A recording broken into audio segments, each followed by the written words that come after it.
Boa tarde. E a atenção dos americanos hoje está voltada para Tulsa, Oklahoma. A cidade receberá Donald Trump para um grande comício, o primeiro grande comício antes das eleições. A cidade, o local do comício, comporta 19 mil pessoas, mas a organização do evento anunciou que já foram distribuídos mais de 1 milhão de ingressos, ou melhor, 1 milhão de pessoas já pediu ingresso para o evento. É claro que não irá todo mundo desse 1 milhão, é uma forma de mostrar força à campanha de Donald Trump. Mas, de todo modo, a prefeitura de Tulsa espera algo em torno de 100 mil pessoas para o comício. No ginásio onde será realizado o comício, como disse, cabem 19 mil pessoas, portanto, cerca de 80 mil pessoas ficarão do lado de fora.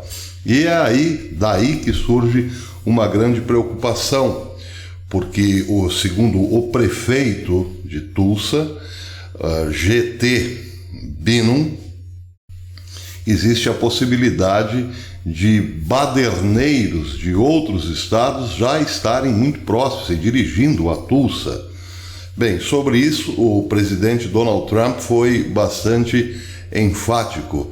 Ele disse à a Fox News, mostrou uma fala do presidente em que ele diz: "Você não será tratado como se estivesse em Nova York, Seattle ou Minneapolis." Ele estava se referindo especificamente a quaisquer manifestantes, anarquistas, agitadores, saqueadores ou levianos, pessoas levianas que estão indo para Oklahoma. Por favor, entendam vocês que não serão tratados como se estivessem em Nova York, Seattle ou Minneapolis. É claro que, por outro lado, a grande mídia chiou. Aqui vocês estão vendo uma foto de pessoas buscando ingresso. Existe concentração no Book Center, onde será realizado o comício. Essa concentração de pessoas começou já na segunda-feira. Gente querendo buscar os principais lugares, buscar lugares dentro do ginásio para o comício. E é claro que, como não poderia deixar de ser, a grande mídia já abriu o bico. Onde já se viu uma concentração deste porte em tempos de pandemia. O presidente Trump também respondeu a essas críticas, mostrando fotos de aglomerações gigantescas em Seattle, em Nova York, por exemplo, e nenhuma palavra da grande mídia a respeito. Quer dizer, as aglomerações dos antifas para a esquerda não trazem nenhuma preocupação. Provavelmente nenhum deles é capaz de transmitir ou receber o vírus. Mas quando se trata de Donald Trump, é claro, a conversa é outra. Claro que tudo isso era bastante previsível. Donald Trump, no entanto, não deixa passar uma dessas sem resposta, uma sequer. Porque, afinal, o presidente, mais do que ninguém, sabe que estamos em guerra, o mundo está em guerra, pessoas contra pessoas, pessoas de esquerda contra pessoas de direita. Acontece que nessa guerra a mídia dá sempre mais atenção ou respeito ou interesse às vozes da esquerda. Salvo em uma ou outra ocasião, algum discurso esquerdista acaba saindo pela culatra, vamos dizer assim. Foi o caso recente de um jornalista da Deutsche Welle, um jornalista brasileiro da Deutsche Welle, que fez uma declaração odiosa contra o presidente Donald Trump e foi devidamente demitido da emissora alemã. Trata-se do brasileiro J.P. Cuenca, jornalista ligado à Deutsche Welle. Ele publicou no Twitter a seguinte frase: O brasileiro só será livre quando o último Bolsonaro for enforcado nas tripas do último pastor da Igreja Universal.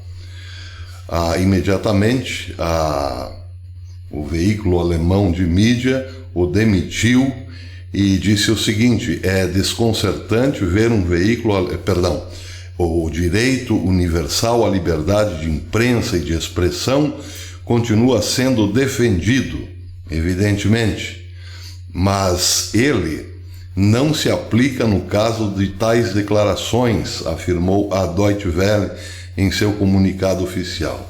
Aí o que aconteceu? O jornalista deu piti. Primeiro ele disse: é desconcertante ver um veículo alemão caindo no jogo persecutório de elementos fascistas no Brasil. Infelizmente, terei de tomar as medidas cabíveis e levar isso às últimas consequências.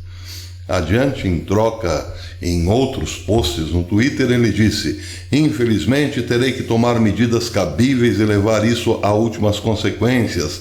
Não aceito ser caluniado e difamado de forma alguma pela imprensa supostamente livre e democrática que deveria me apoiar. Ele está falando da Deutsche Welle, que ele deu um pontapé no fundilho.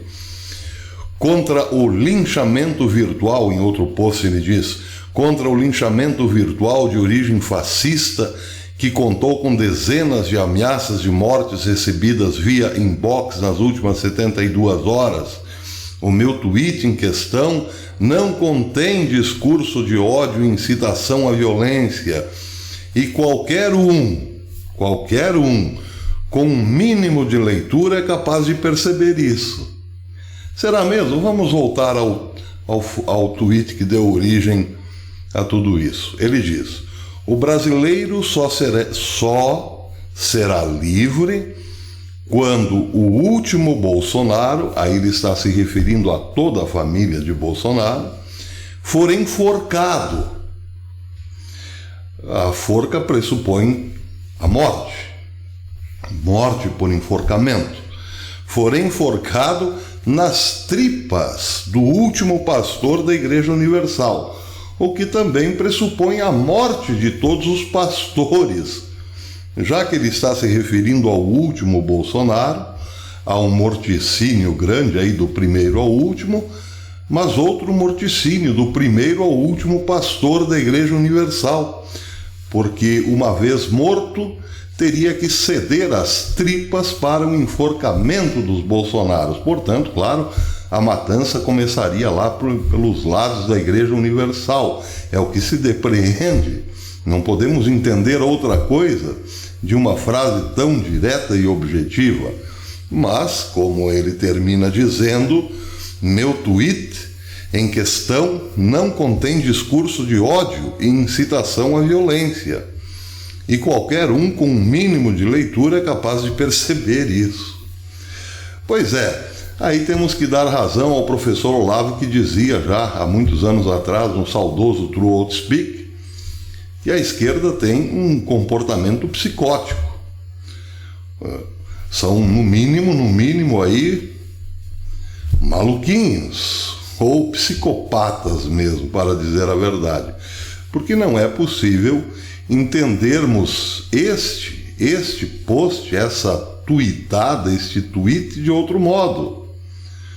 Como, por exemplo, fazer com que os pastores da Igreja Universal se deixem sacrificar para que suas tripas sejam tiradas, para enforcar outras pessoas sem envolvermos aí um mínimo que seja de ódio, mas mais do que isso, um mínimo de violência, porque só o fato de tirar as tripas dos pastores para enforcar a família Bolsonaro, bem, penso que tenha que existir um pouco de violência. Ninguém fará isso como quem vai ao parque num piquenique de sábado à tarde. Mas é isso, essa é a guerra que nós estamos aqui enfrentando, que o presidente Donald Trump está enfrentando na América e que todas as pessoas de bem estão enfrentando no Ocidente inteiro. O ódio da esquerda contra a direita. O problema é que quando a direita revida, ela sim é odiosa. Ela sim age motivada pelo ódio e pela violência, porque é um crime defender-se da esquerda, que não tem intenção violenta propriamente, como diz o jornalista demitido da Deutsche Welle. Eles querem apenas nos matar, mas isso não quer dizer que façam com ódio ou com violência.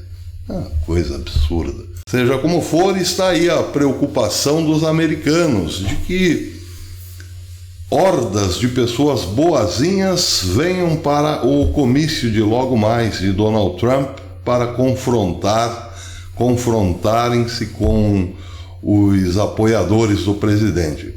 Bem, tem gente dizendo aqui nas redes sociais que é bom mesmo que venham, porque, como disse o presidente, ali ninguém os receberá como foram recebidos em Minneapolis, em Seattle ou em Nova York.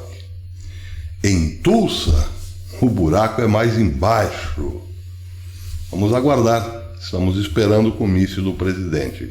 Só um detalhe, essa semana Joe Biden fez um comício onde se respeitava 1 metro de distância entre as pessoas e também todos de máscara, evidentemente. Além do 1 metro de respeito, o comício parece que foi além desse 1 metro. Havia basicamente em torno de 5 a 6 metros entre uns e outros, o que no frigir dos ovos talvez não enchesse uma Kombi. E aí já existem institutos de pesquisa nos Estados Unidos dizendo que Biden tem 2% a mais da preferência dos votos. Pois é aquela história. Você vai acreditar em mim ou no que os seus olhos estão vendo? Até depois.